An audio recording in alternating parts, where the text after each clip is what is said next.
Now let's have a look at our final profitability ratio, the return on equity. So what does this ratio show us? The return on equity ratio shows us the return the owner is earning from their investment in the business as a percentage of each dollar they have invested in the business. So the formula to calculate the ROE is net profit over equity times 100. Now straight away you can see that this is going to be an interesting ratio to calculate because we usually get net profit from the income statement and equity from the balance sheet. So there's a number of ways that this information can be given to us in an exam situation. The first way that we could have is we could get a balance sheet that gives us the equity figure, and then we get the net profit in the additional information section. So in the case of Andrew's Discount Tires, we can see that we're going to get the net profit in the other information, and we're getting the owner's equity figure from the balance sheet itself. Then all we have to do is use those figures in the formula. So we know that we've got our net profit of 1,000 over our owner's equity of 16,000 multiplied by 100, giving Andrew a ROE of 26%. Another way they can ask this type of question is to get you to calculate net profit and then have to use the ROE formula. So let's have a look for company A. Step 1 is just about calculating the net profit, and we know that that's gross profit minus other expenses. So in the case of company A, the gross profit is 250,000, the expenses are 160,000, giving a net profit of $90,000. Then we just use the ROE formula to calculate the rate of return.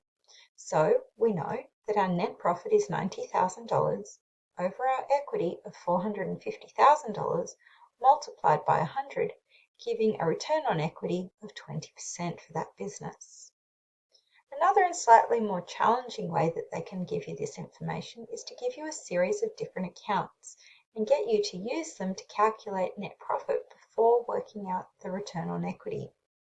So we know that net profit is simply sales minus COGS minus other expenses. In this business, sales were 380,000. COGS were 105,000. We got that through opening stock plus purchases minus closing stock. Then we still take away our other expenses, which for this business were 120,000. That gave us a net profit of $155,000. Then we just use the formula as we have in the previous examples.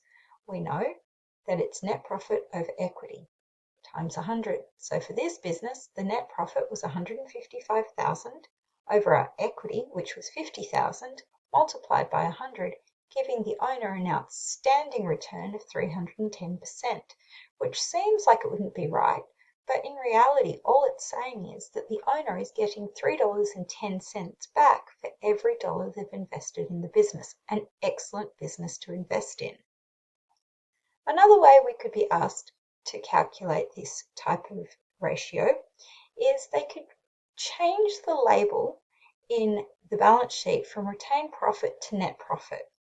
Not a great technical accuracy, but still quite a common way to do it. What we need to do though is we need to use the accounting equation to check that we've got the right equity figure to use in our calculations. So the way to do that is we add up our total assets, which come for this particular business as $565,100. We know that our total liabilities are $305,100, meaning that our total equity that we will be using in our formula is going to be $260,000, made up of both capital plus net profit. So using the formula, we know that our net profit is $95,000 over the total equity, which is $260,000, multiplied by 100, giving a return on owner's equity of 36.54%. The most challenging way that they can give you this information and ask you to calculate the ratio is through a series of unclassified accounts from the balance sheet, in which case we need to make sure that we're getting the right equity figure.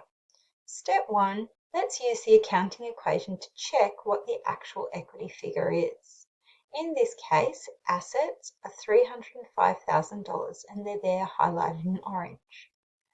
Liabilities are there highlighted in green, coming in at $212,000, meaning that our equity figure had to be $93,000, which you can see is the total of net profit and capital. Then we just use the formula as before. We know that our net profit is $23,000 and our total equity we just calculated is $93,000 multiplied by 100, giving us a return on equity of 24.73%. So now that we've learnt how to calculate the return on equity, it's about knowing what it actually means. Remember, it's showing the return the owner is earning from their investment in the business as a percentage of each dollar invested. So if a business has an ROE of 15%, what that means is the owner is earning 15 cents on every dollar they've invested in the business. So let's test this out.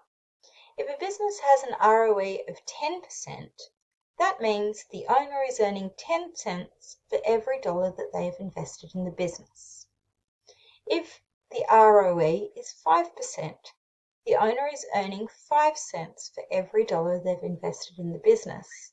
And then finally, if the ROE is 32%, that means the owner is earning 32 cents for every dollar they've invested in the business. Now that we know the three different ratios, the next step to move on to is to have a look at comparative ratio analysis so we can actually make a judgment about the profitability of businesses.